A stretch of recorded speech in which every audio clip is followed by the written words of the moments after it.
Hello, everyone. We're going to pick up our discussion. This is part two of commandment number 6, thou shalt not kill. So we started talking about is war justified? Is killing people in war justified? Now, I'd like to point out that at the time this stuff was being discussed in the early church, there was a lot of illegal and frequently persecuted Christians getting the heck kicked out of them, some killed. And it was difficult to meet publicly to discuss each other's views. So most Christians met secretly, passing writings undercover, holding debates in limited settings.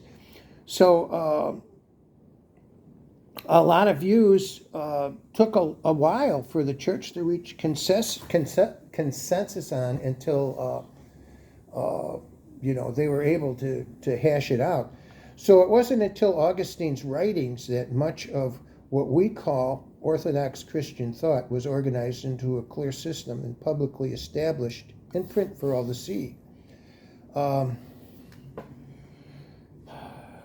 In Augustine's book, chapter 21 of the City of God, he states, those who have waged war in obedience to the divine command or in conformity with God's laws have represented in their persons the public justice or the wisdom of government, and in this capacity have put to death wicked men. Such persons have by no means violated the commandment, thou shalt not kill. And we've pretty much stayed in that position since that time when it comes to warfare. Again, there are many people who are pacifists to the point that they literally have stated they would allow their families and themselves to be slaughtered before they would take a life, and God bless them. I cannot do that, and I do believe it is a shepherd's duty to defend his flock. Moving on to how does thou shalt not kill apply to abortion? Yeah. Well,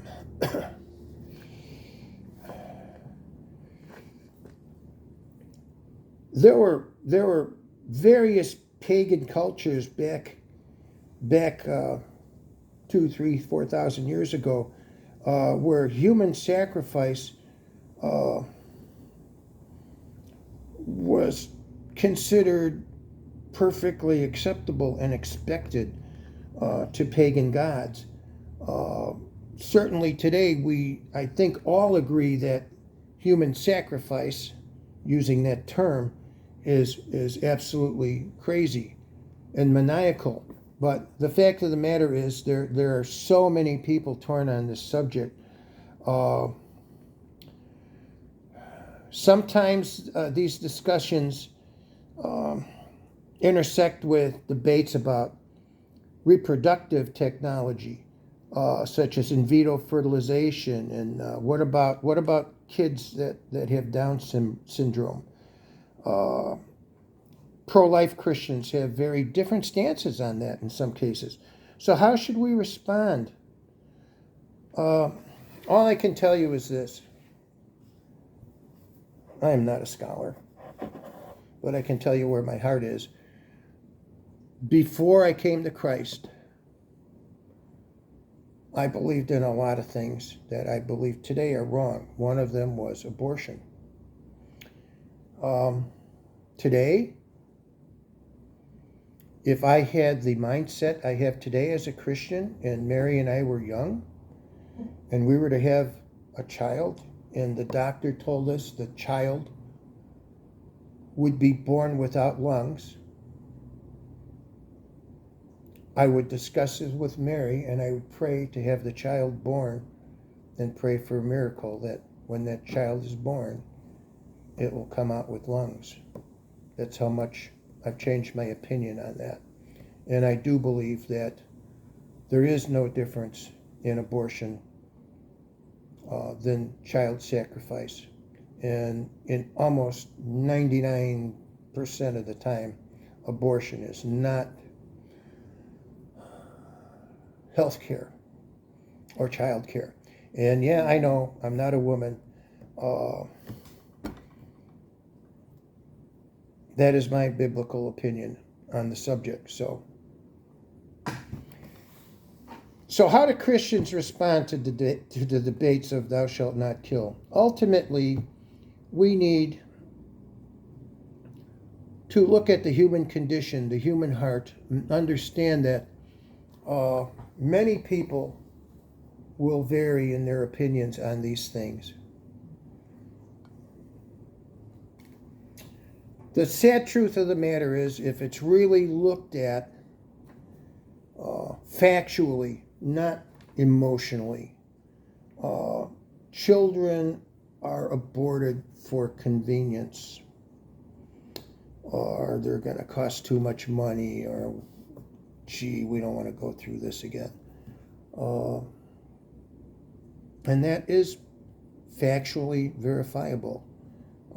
Argue as you would, but if you really get down to it, this thing about, well, it's a woman's body, yeah, it is, but it's a child's body. The child's body isn't the woman's body. I could go on and on and on incessantly, but I'm not going to do it.